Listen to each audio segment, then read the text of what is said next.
o quê? Um crescimento significativo em relação ao ano anterior, quando se vê as pesquisas. Né? 142 mil casos, né? Quase 143 mil casos de assédio moral dentro da instituição, levando à judicialização. Existe um grande problema em relação ao aspecto do assédio, que é a subnotificação. Por quê? Tanto o assédio moral como o assédio sexual, né, especialmente o assédio moral, ele é difícil de ser comprovado. Sabe? Uma coisa vai acontecendo muito na sutileza. Né?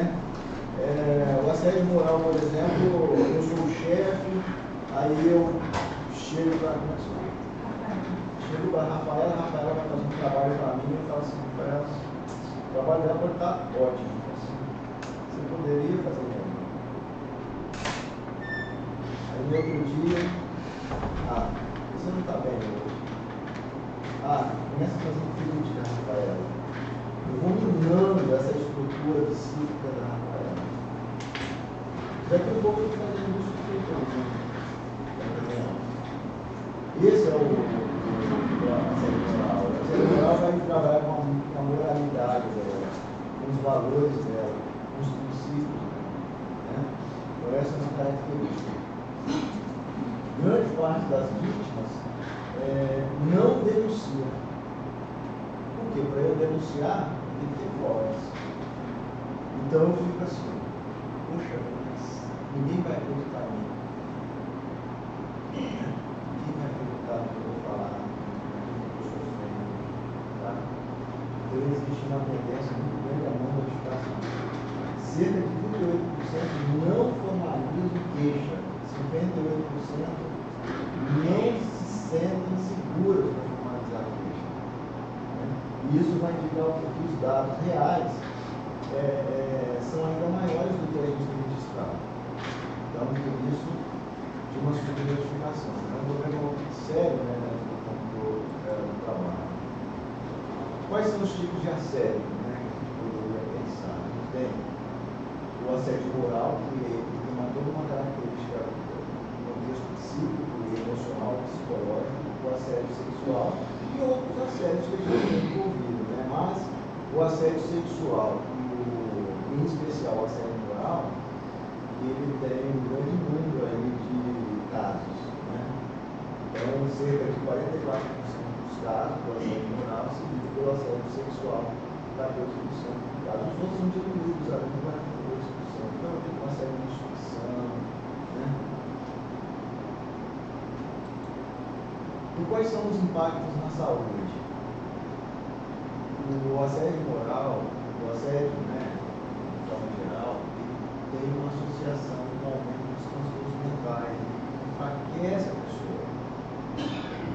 Tem casos de levar a pessoa até suicídio, tem casos de levar a pessoa até situações de depressão grave.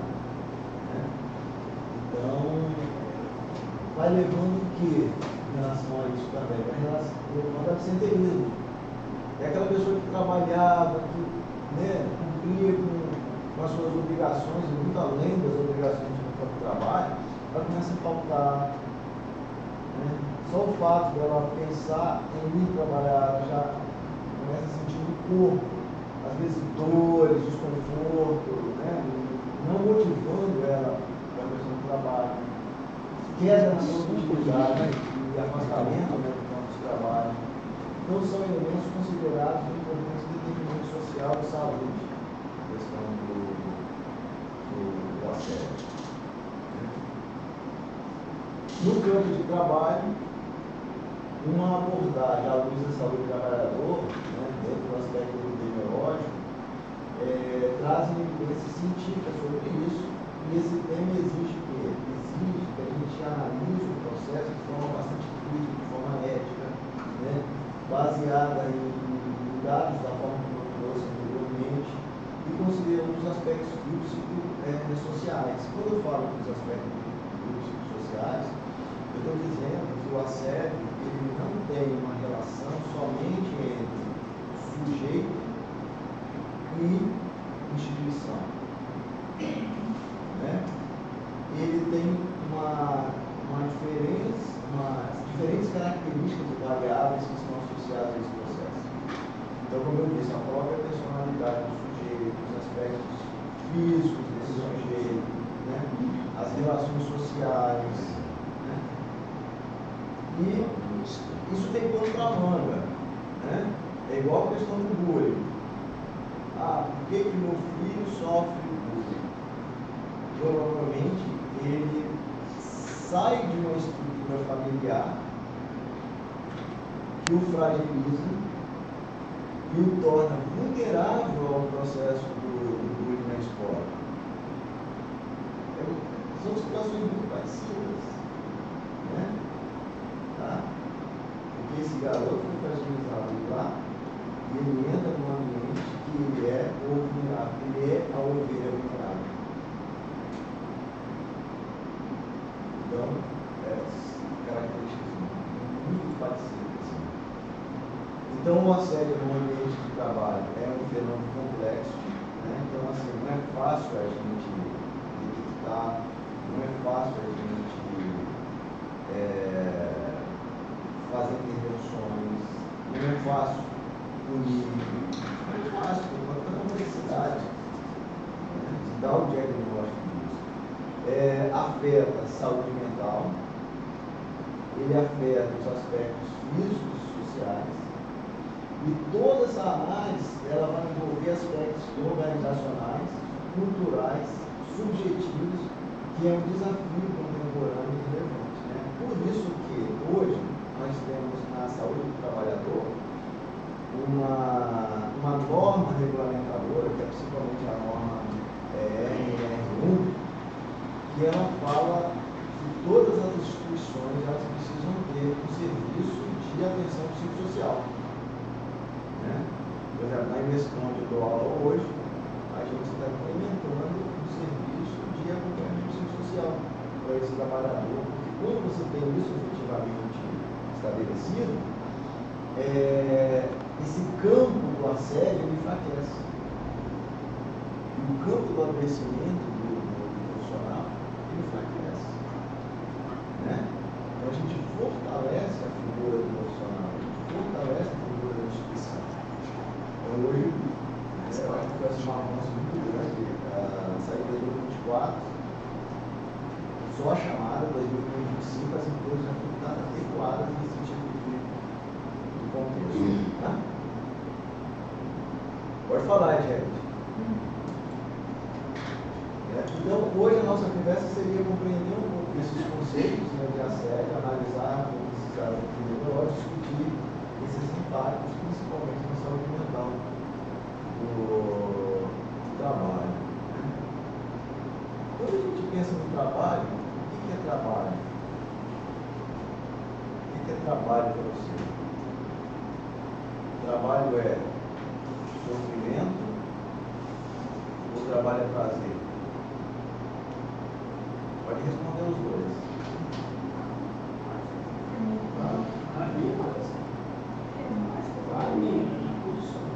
O trabalho é uma necessidade combinada com obrigação e pode virar um sofrimento ou um prazer. Então, a parte ruim é a parte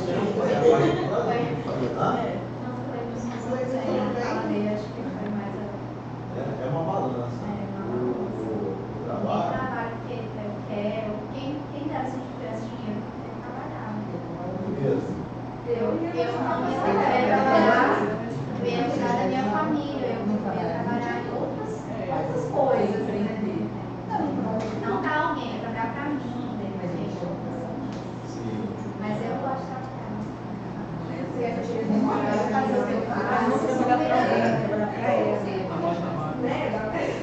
Então, quando a gente vai estudar os autores que vão falar sobre o trabalho,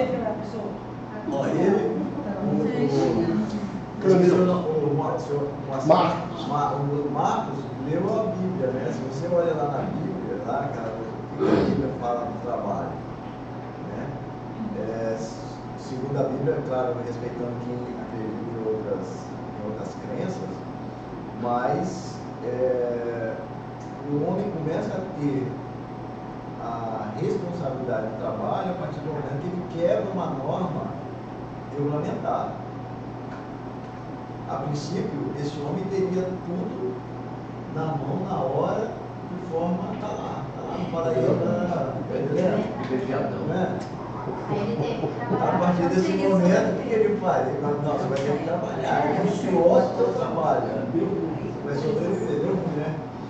Então, o que a gente pode tirar? Que esse, ele vai dar prazer, porque vai sustentar a tua vida, você vai receber, mas tem o lado do sofrimento, então é uma balança. Quando o sujeito adoece, eu estou falando disso tudo para dizer exatamente isso, quando o sujeito adoece, se é uma balança entre sofrimento e prazer, quando essa balança desequilibra, o sofrimento e o adoecimento do trabalho, ele se torna evidente. Muitas pessoas que se afastam do trabalho, né? Por quê? Porque na balança, o sofrimento está pesando muito mais do que o prazer. Mas são muitas variáveis que poderiam dar prazer para a gente. Por exemplo, em relação ao trabalho, você está na ponta da vida. Salário, remuneração digna, assim. Férias. São os prazeres. Os prazeres que você escala no trabalho. Às vezes fazer aquilo que você gosta. Por exemplo, o mesmo perguntou bem assim ali na sala. Você tem saudade do tempo que você trabalhou ali? Já estou na reserva, tem quase 8 anos. Então eu fiz um trabalho de saúde mental na Polícia Militar. Tinha um programa que me dava prazer. Com 26 anos lá, eu arrepei tempo para ir embora. Mas 26 anos eu trabalhava assim, para vestir a roupa para mim, me dava prazer, me dava mesmo, não sério, né? E aí, de repente, ficava, né? De repente não tem mais isso, tá entendendo? Mas o fazer, tudo que a gente fez, que a gente construiu ali, isso me dá satisfação. Então me dá saudade disso. Mas a outra parte, que era a responsabilidade, o documento, isso daí já não sinto falta. Né?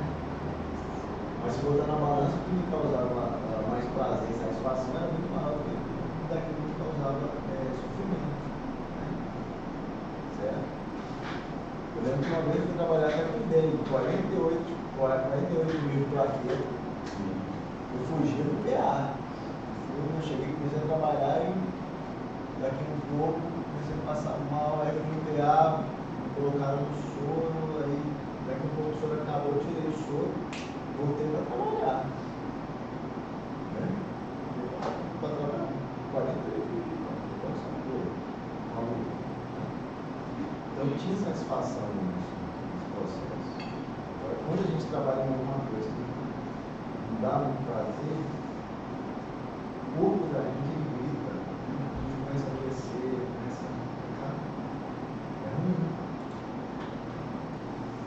No mundo do trabalho, aquilo que a gente tem percebido hoje, muita cobrança, né? Tem que dar conta das coisas, dos prazos, a precarização do trabalho, as relações de competitividade, sabe? Isso tudo cria cenários favoráveis para práticas abusivas e relações hierárquicas desiguais. Né? Então, cria na organização um campo suscetível e bastante fragilizado para que o assédio se estabeleça. Então, o que seria assédio moral? Ele tem uma característica, né, que é uma disposição repetitiva a situações humilhantes, constrangedoras que degradam a dignidade do trabalhador e vão afetar a identidade profissional e a saúde psíquica dessa pessoa. Né? Então, é o conceito de assédio moral. E quais são as características? Primeiro, inclui uma repetitividade de ação, uma intencionalidade, uma negligência institucional. É como se a instituição não visse aquilo. Está vendo todo dia, está lá. A pessoa está chorando, brincando, está chorando, o problema dela, sabe? Desequilíbrio de poder e impacto psicológico relevante, podendo ocorrer de forma explícita ou sutil, geralmente de forma sutil. Né? Geralmente de forma sutil, é dos quatro paredes, de forma muito velada, geralmente dessa forma. Então, existem as formas de assédio, né? Tem um assédio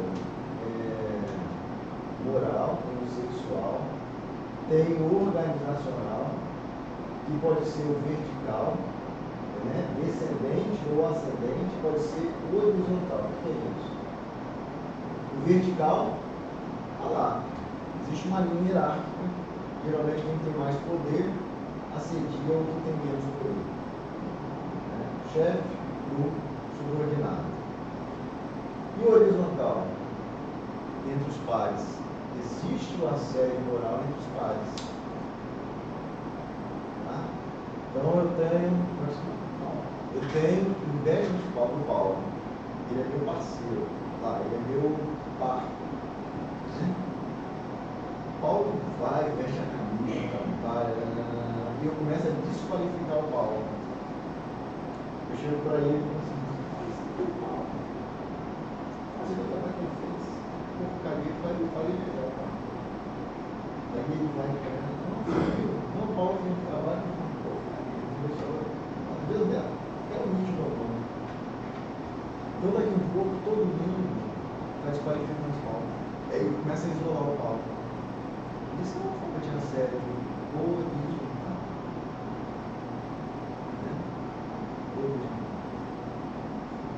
E aí ele vai ficando suscetível a esse processo. E até quando ele começa a adoecer. Já viu esse tipo de assédio? E geralmente a gente vê outro assédio diferente, né? De cima para baixo, na vertical. Eu já sofri uma série desse. Ainda bem que a minha chefe era boa. O assédio moral envolve humilhação, isolamento, desqualificação, sobrecarga e ameaças. Características do assédio moral. Frequentemente está associado à gestão autoritária e uma cultura institucional permissiva. Exatamente. Né? Você acaba indo tirando os valores morais daquele sujeito dentro do processo de trabalho, das crenças que ele determina, o potencial que ele tem, sabe? Agora, por exemplo, um chefe que sobrecarrega aquele sujeito e daqui a pouco fala bem assim, eu sabia que você não daria conta. Sobrecarregou você. Você não daria conta mesmo, humanamente impossível. Aí no final, culpabiliza você, desqualifica você por um excesso de trabalho, dizendo que você não tem competência para trabalhar, para exercer as suas funções. Isso é uma característica do assédio moral. O assédio sexual. Né? Esse assédio também acontece com menos frequência em relação ao assédio moral, mas é uma preocupação, né? Caracterizada por comportamento de natureza sexual não consentidos. Desrespeito ao corpo do outro. Às vezes a partir de uma brincadeira. Às vezes a partir de um olhar, de um gesto de sedução. Né? Às vezes vezes a partir de um toque. Então, o assédio sexual começa dessa forma. Sabe? Então, ele é caracterizado por essa natureza sexual não consentida, né? Associado a relações de poder e de coerção.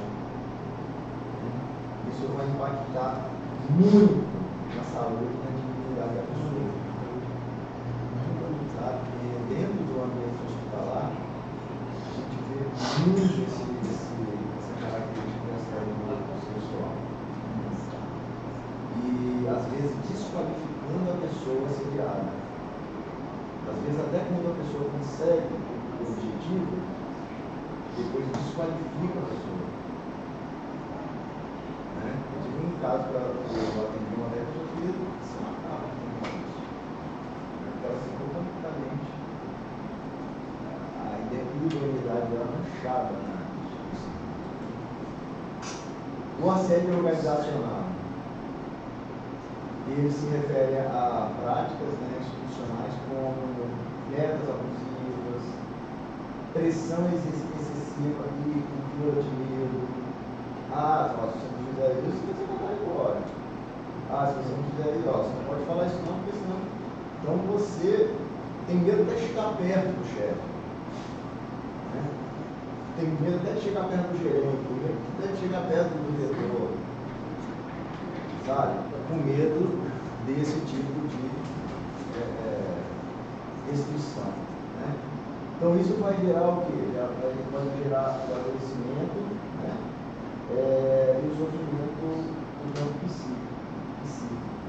Quando ele está falando do mundo, não tem como dissociar esses aspectos do assédio moral, sexual, organizacional, do contexto do trabalho, né? Sabe? Da saúde mental. Não tem como. São coisas muito relacionadas.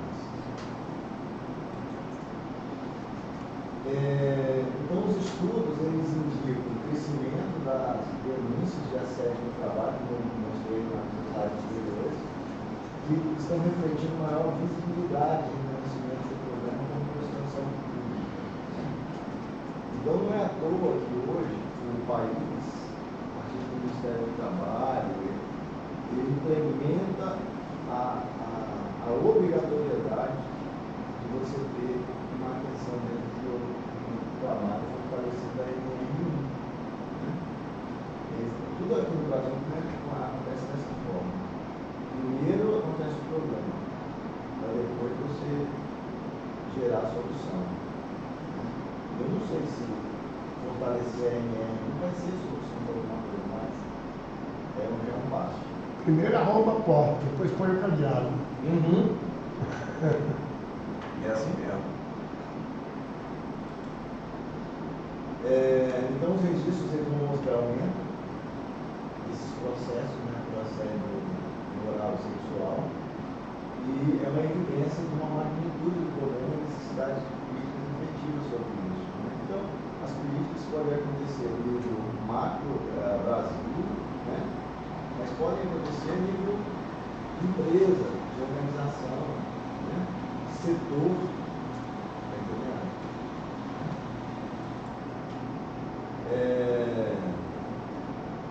Então, as opiniões, né, como eu já comentei, né, muitos casos não são denunciados devido ao medo de retaliação, de segurança no campo de trabalho, o próprio descrédito institucional são elementos que levam a não notificação, o que indica que os números reais são ainda maiores. Mas vocês sabem que quando a gente sofre algum tipo de assédio, a gente pode notificar. Pode denunciar. A empresa é obrigada a fazer suas notificações dentro do trabalho. E quem são os grupos mais vulneráveis? Quem são, trazendo a metáfora das ovelhas para cá, né? São as mulheres, são as minorias sociais. Quem são as minorias sociais?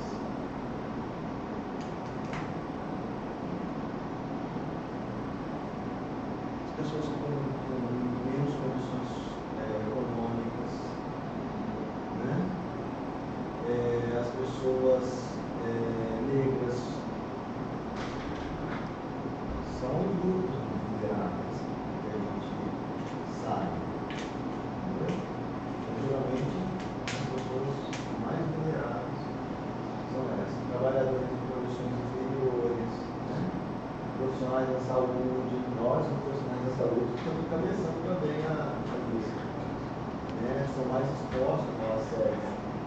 O que tem acontecido muito hoje em relação aos profissionais de saúde é o assédio dos pacientes para os profissionais.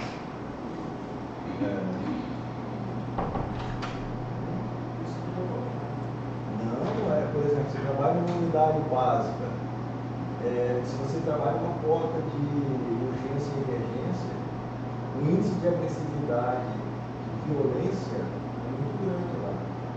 E é um tipo de assédio. Ah, você não presta, você não faz nada, não sei o quê. O assédio na saúde, né, dos profissionais de saúde, assim, é a autoexposição devido à sobrecarga de trabalho, da conta de monte, uma pressão muito maior, né? A pressão assistencial e as hierarquias rígidas que vão impactar nessa qualidade de cuidado. Então, somos grupos vulneráveis. Né? Quais são os fatores de risco para o assédio? A gestão autoritária, né? Geralmente uma gestão que o autoritarismo ele prevalece, então ele é um facilitador do processo do assédio. Todas as diferentes formas de assédio, uma cultura permissiva. O que vocês acham de cultura permissiva? Uma frase que a gente ouve muito assim: assediou sexualmente, ele é homem. Homem é a si mesmo. Já ouviu isso? Muito.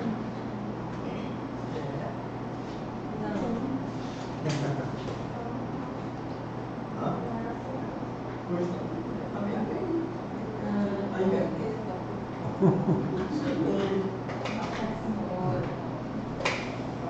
exatamente. Né? Quando a gente naturaliza, está o problema. Aí está o problema. O que ela falou, ela falou, homem não é assim mesmo, pelo contrário. A gente não pode permitir essa cultura. Por exemplo, existe uma ideia de que a pessoa de cor negra, ela aguenta mais dor. Então, às vezes a pessoa chega com dor num certo serviço de saúde. Fala de novo, que não. E a pessoa de cor negra, ela aguenta muito mais dor. Sim. Então, no atendimento, às vezes, na área de saúde, né, muitas pessoas, elas são deixadas para atendimento depois. Isso aí é o nosso preconceito. O racismo, Então, eu vem lá de trás com eles. Exatamente. Né? Você não aguenta, está aguentando. Desse jeito, olha uma situação assim. Nem está na literatura, tá? Não sou neguinho, claro.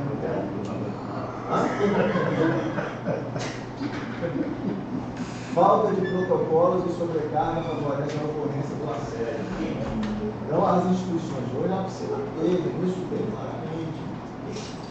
As formas de assédio e o que você vai ter como protocolo em relação a esse tipo de ocorrência. Né? Impacto na saúde mental. Então, pode gerar o quê? Pode causar ansiedade, pode causar depressão, pode causar burnout, pode levar a pessoa a ter ideação suicida, pode levar a pessoa até ao suicídio. Sabe, as pessoas sofrem tanta pressão, que daqui a pouco ela se vê numa incapacidade de julgamento em relação à vida dela. E aí ela acha que tirar a própria vida é a solução do processo. Então, ficar com um quadro de depressão, assim.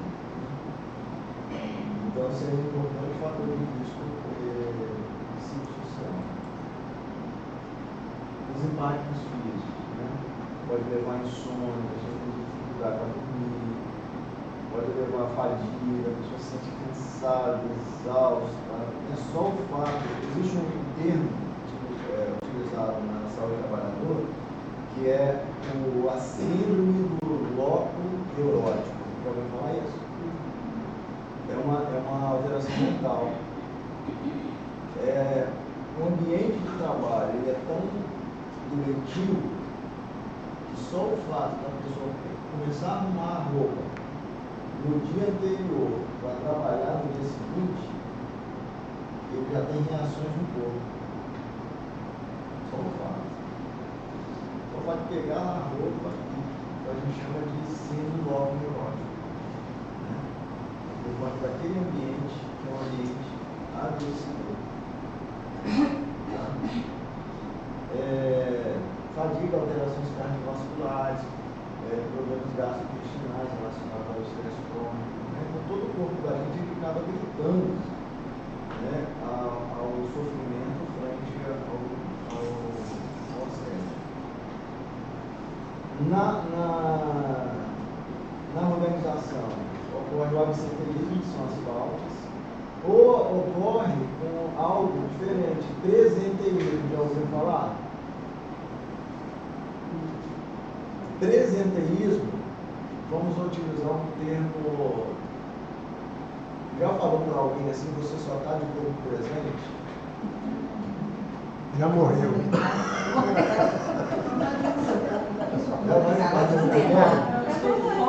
Isso é presenteísmo. Presencial, melhor? Isso é um presenteísmo, você está só de corpo presente. Sua alma, Já foi há muito tempo. Né? Então a pessoa não tem produção, não tem produtividade, já está completamente. A rotatividade, né? Dentro do espaço organizacional, a redução da produtividade, tudo isso está relacionado aos aspectos organizacionais. Por exemplo, a pessoa não está funcionando, a pessoa adoeceu, não está funcionando no setor, mas você vai trocando ela no setor o tempo todo. E ela não consegue, porque o problema não é o setor. O problema é o que a instituição levou dentro de uma permissividade a ela adquirir essa violência. Né? O assédio como violência, né, que é o que eu. Não. Então deve ser compreendido como uma forma de violência laboral, impactos individuais e coletivos. Né? Determinantes sociais associados a isso as desigualdades de gênero, a raça, poder, sendo uma expressão de estruturas sociais e institucionais. Então, quando a gente fala de determinantes sociais, são os determinantes que favorecem o processo do assédio. Da mesma forma como a gente tem determinantes sociais de saúde, que são elementos que vão colocar a gente numa posição de saúde, que é educação, que é saneamento básico, que é rede de apoio, né, que é segurança. A gente tem determinantes que adoecem a gente. E a legislação. Então, existem legislações específicas para isso. Então, o Brasil possui leis específicas contra o assédio, né, destacando-se o artigo 216 do Código Penal, né, falando do assédio sexual. A Lei 14.811, de 2024, que tipificou o bullying e o cyberbullying. Já ouviu falar disso? Cyberbullying? Pela internet, pelo WhatsApp. Às vezes tem um grupo de WhatsApp da empresa e aí você começa a fazer brincadeiras, começa a fazer gozações, a desqualificar pessoas, a brigar dentro do grupo do WhatsApp. É perigosíssimo isso. Muito perigoso. A Lei 14.457, que exige prevenção, né, as denúncias das empresas, e o assédio moral combatido pela CLT, né? O Código Civil, normas específicas em órgãos públicos. Então, assim, a gente tem uma legislação específica que está trabalhando sobre isso. Nós temos a Convenção Internacional da OIT, né? na sua consideração 190, que reconhece o assédio moral como violação de direitos humanos no trabalho. Então, lá na internacionalmente e nacionalmente. E qual seria o papel das organizações? Devem promover ambientes seguros, éticos e implementar políticas de prevenção. Hoje, uma coisa interessante que temos nos hospitais é que você, eu acho que daqui a um pouco isso vai começar a acontecer nas empresas também, é você organizar nessas instituições comitês de ética. Comitês de ética, que vão avaliar conduta, comportamento dos trabalhadores. Então, promover ambientes seguros, éticos e implementar políticas de prevenção. Estratégias de prevenção. Capacitação. Quem aqui já ouviu falar, já tinha ouvido falar, já tinha trazido essa discussão à tona nas empresas em que vocês trabalharam, mesmo aqui na empresa que vocês trabalham, sobre assédio moral, assédio sexual, sobre assédio organizacional? É a primeira vez ou mais uma vez?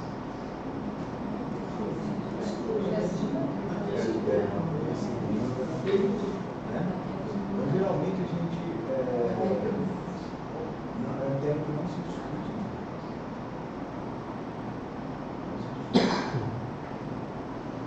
Então, a capacitação, isso que a gente está fazendo aqui agora, é super importante como estratégia de prevenção. Protocolos, né, bem organizados em relação a isso, canais de denúncia, promoção de cultura organizacional saudável, respeito, né, à pessoa. E qual o papel do profissional da saúde? É um problema de saúde pública. Né? Então, por exemplo, quando eu venho aqui para falar sobre isso, eu tenho uma responsabilidade muito grande. Né? Eu sou um profissional de saúde. Então, atuar na identificação, acolhimento, no encaminhamento das pessoas que são vítimas e promovendo o cuidado integral dessa pessoa atendida. Porque, às vezes, aconteceu uma situação, um ano atrás, eu sofri um golpe, eu perdi um valor em dinheiro. Aí eu fiz uma denúncia na Polícia Civil. Aí o atendimento que a pessoa me fez foi o seguinte: mas você caiu nesse golpe? Quer dizer, eu já estava já no chão porque eu caí no golpe.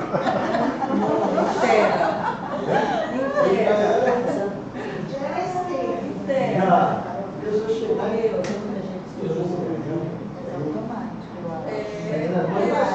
uma série, você chegar para uma pessoa falar sobre isso, e a pessoa, mas você sabe que isso era sério? Como que você se submeteu a isso? Né? Então, quer dizer, você acaba se tornando o culpado e não a vítima do processo. Você acaba sendo o culpado do processo. Eu acho que isso aí, doutor, acontece muito mesmo, porque a gente, às vezes, no dia a dia nosso, a gente acaba falando isso. Que, por exemplo, recentemente, foi com a que saiu aí agora, a Rosana lá. Ela sofreu um assalto de ônibus, que para mim foi um assalto, porque ninguém mete a mão na bolsa do outro sem que ele faça, ou ele esteja pronto para fazer qualquer coisa mais grave. Ele conseguiu roubar o celular dela sem que ela percebesse, mas quando ela foi denunciada, ela disse: não, você foi furtado, você não foi assaltado. Ou seja, você não prestou atenção, tem que prestar atenção. Então, quer dizer, ela se sentiu mais culpada ainda. Poxa, né? Então, quer dizer, paga um seguro, aí o seguro falou assim: olha, você não leu as cláusulas. As cláusulas que estão aqui não te paga agora. Ela se sentiu mais culpada. Nós estamos vivendo isso mesmo, esse sentimento de culpa. É verdade. Né? Você é culpado pelo aquilo que aconteceu com você. Então, Perdeu o lá, perdeu tudo, ela se sentiu mais culpada. é tipo assim, mas você está mandando pro celular no meio da rua. Foi essa aí, a Rosângela. Você não sabe que você não pode atender celular no meio da rua, mas você não pode atender celular no meio da rua. Quem disse? É lógico. E a indisciplinaridade, né? Quer dizer, o problema ele é complexo, como eu falava no início. Então, uma pessoa só, um profissional só, não dá conta de resolver. Então, há necessidade de integração entre diferentes áreas de conhecimento para que a ação seja conjunta, né? Para que você entenda esse processo de forma conjunta. E a promoção da saúde do trabalhador, né? Que inclui vigilância, prevenção, reabilitação, com foco na integralidade e humanização do cuidado. Eu acho que a gente está vivendo uma época que a gente está se tornando menos humano. Tantas coisas acontecendo, né? A gente olha para isso e a gente treme de medo, porque é complicado. Né? E o assédio vai refletir estruturas organizacionais e sociais que precisam ser transformadas. Eu acho que a gente está terminando. Para concluir, eu trouxe esse pensamento aqui. Ó, quando o trabalho fere em toda violência grita, algumas silenciam. O assédio começa onde a dignidade deixa de ser prioridade. Não é apenas o trabalhador que adoece, é o próprio sentido do trabalho que se perde. Não podemos naturalizar o que fere e chamar de rotina aquilo que desumaniza, é o que ele falou. Isso não é normal no homem, né? Falar de assédio é falar de ética, de saúde, de responsabilidade coletiva. Transformar o trabalho em espaço de respeito numa opção, é um compromisso. Né? Um compromisso todo mundo. Tá? Então, alguém tem alguma consideração a fazer, alguma pergunta? Eu vou carregar comigo aquela última frase ali. Transformar o trabalho em espaço de respeito não é opção, é um compromisso. Olha a responsabilidade que a gente tem de transformar nosso ambiente de trabalho num lugar de respeito, né? Não pode ser opcional, tem que ser compromisso de cada um de nós. Exatamente. Que é um espaço, às vezes, que a gente fica na parte do tempo.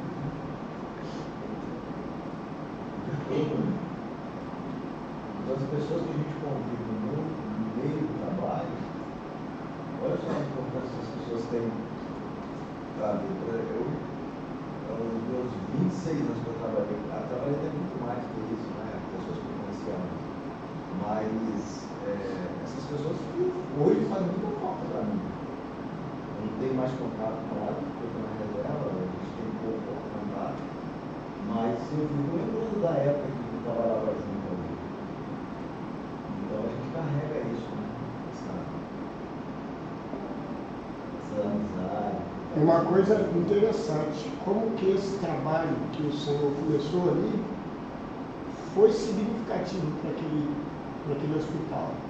A referência desse trabalho nas famílias, né, policiais militares que tinham suas lutas, né, e não sabiam como tratá-la.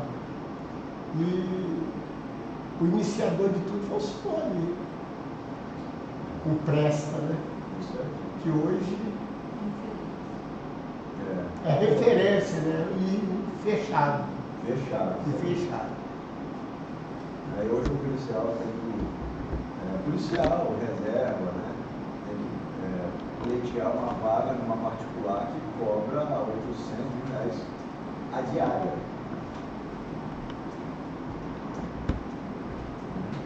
Não é fácil não. Não é fácil não. Mas é isso, gente. A proposta, né, foi a gente conversar um pouco sobre isso, trazer um pouco dessa dificuldade aqui para expor, né, para apresentar. espero que vocês tenham gostado e coloco à disposição. Ninguém vai fazer nenhuma pergunta aí, não. Não, acho que pode uma palestra, mas assim, uma dúvida que eu tenho nessa questão desse assunto é o seguinte, esse assunto ele vem só para, no caso nossa instituição, só para os funcionários, ou seria uma coisa que seria tida, né? Não, uma coisa que tem que ser falada para todos. Instituição e entendeu? Eu não entendo assim.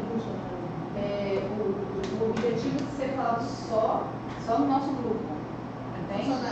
Só no nosso grupo funcionário. Eu acho que é um assunto ótimo, amei a sua palestra, muito interessante, mas eu acho que assim, gostaria que todos ouvissem, seria ótimo. Acho que toda a instituição ouvir, eu acho que daria muito mais retorno, entendeu? Porque o nosso parece que fica parado aqui o assunto, então o assunto eu acho que seguiria melhor se ele tivesse, né, a hierarquia toda. Geralmente nas instituições está todo mundo no processo ali. Exatamente. Porque o assédio ele está dentro de uma Porque ele também não organização. funciona se ele for só na baixa, tem que ser ao todo, né? Porque ele existe porque existe o teto e. Isso. Né? Eu acho que é bem legal a discussão da família. E se ficar só pra gente, Mas Porque aí na a gente, INEB está ensinando a gente a se defender de um assédio, né? Se defender de um assédio que vem de cima, às vezes, né? Hierárquico, pode ser também que venha um colega, né? Que você falou, né? Horizontal ou vertical, mas que eles também teriam que ouvir, porque também pode vir de cima, né? Não dizendo que está vindo, mas que pode ser que venha também de cima, como também pode vir, né? Sim, acho que só funcionaria dentro da empresa se todos ouvissem, entendeu? assim, o importante é você ter essa informação, porque a informação ela Sim, acaba é bom protegendo para você, todos. tira você de uma situação de vulnerabilidade. Sim, Então, até mesmo não dentro só da empresa, da nossa, também a nossa vida pessoal também, eu falo, né? Em outros lugares que a gente tiver, né, relacionamentos, eu acho que achei muito bom. Satisfeitos? Mais alguma coisa? não, só agradeço a paciência de vocês. Muito obrigada, foi ótima palestra. Muito bom.